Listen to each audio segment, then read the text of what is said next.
밝혀내는 데 수사에 초점을 맞추고 있습니다.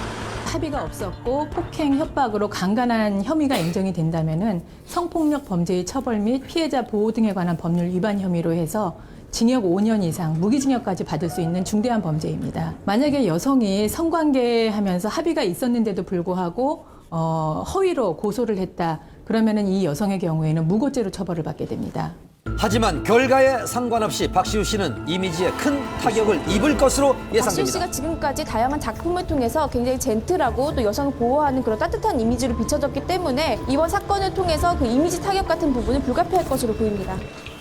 경찰은 박시우 씨에게 이번 주 일요일 24일이죠. 경찰에 출석할 것을 다시 한번 요구했습니다. 하루빨리 사건의 진실이 명명백백 밝혀지기를 바라겠습니다.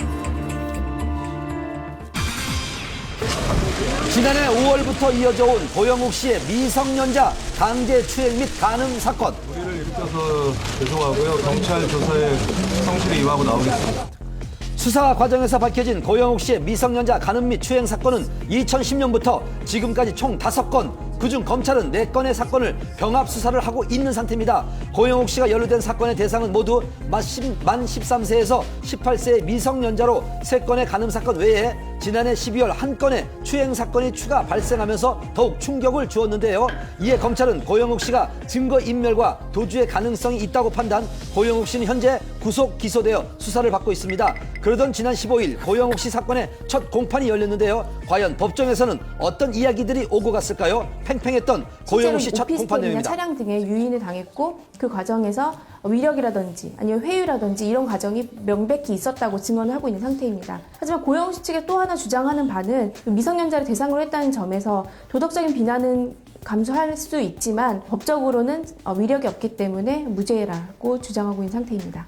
성범죄 사건이 그렇듯 객관적인 증거가 없기 때문에 어느 쪽 주장이 맞는지 판단이 어려운 상황. 그렇다면 만약 고영욱 씨의 유죄가 확정될 경우 그는 어떠한 법적 처벌을 받을까요? 유죄로 인정이 된다면 그 아동 청소년 성보호에 관한 법률엔 그 간음일 경우에는 무기징역 또는 5년 이상의 유기징역형에, 그리고 추행일 경우에는 5년 이상의 유기징역형에 처하도록 법에 정해져 있습니다. 그렇다면 피해자와 합의를 했고 연예의 감정으로 만났기 때문에 무죄라고 하는 고영욱 씨 측 주장은 성립 가능한 것일까요? 만약에 이제 어느 최소한의 위기의 위력도 없고 서로 간에 자유로운 의사 합치가 있어서 성관계를 가졌다면은 현행 법체계상으로는 처벌하지 않습니다. 네. 고영욱 씨 측이 무죄를 주장하는 것은 현행 법상으로 만 13세부터 18세의 미성년자라 할지라도 합의하에 성관계를 맺었을 경우는 처벌의 대상이 되지 않기 때문인데요. 현재 고영욱 씨를 고소한 4건의 사건 중 2건이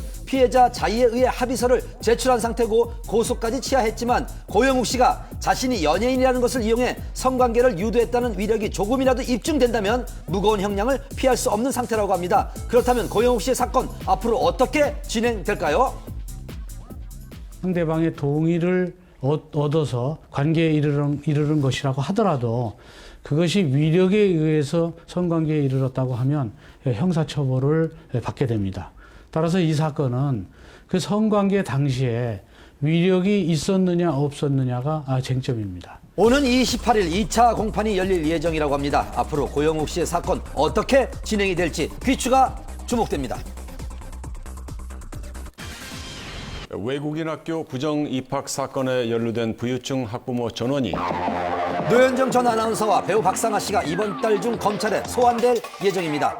지적이고 단아한 이미지로 많은 사랑을 받다가 지난 2006년 재벌가와 결혼을 하면서 방송 활동을 중단한 노현정 씨, 그리고 하이틴 스타 출신으로 전두환 전 대통령의 둘째 며느리인 박상아 씨, 두 사람은 자녀를 외국인 학교에 부정 입학시킨 혐의를 받고 있습니다.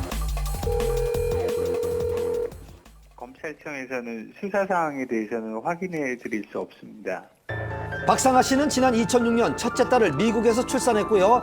노현정 씨도 두 아들을 각각 2007년과 2009년 미국에서 낳았습니다. 그러나 2009년 관련 법령이 제정됐는데 그 주요 내용을 보면은 내국인의 외국인 학교 입학 조건이 외국인의 자녀이거나 아니면은 외국 거주 기간이 3년 이상이거나로 바뀌었고, 노현정 박상아 씨의 자녀는 외국 체류 기간이 3년을 넘지 않아 입학 자격이 없음에도 불구하고 외국인 학교에 다닌 것으로 알려졌습니다. 지난해 박상아 씨의 큰딸이 다녔다는 외국인 학교를 찾아가 봤습니다. 혹시 보셨어요?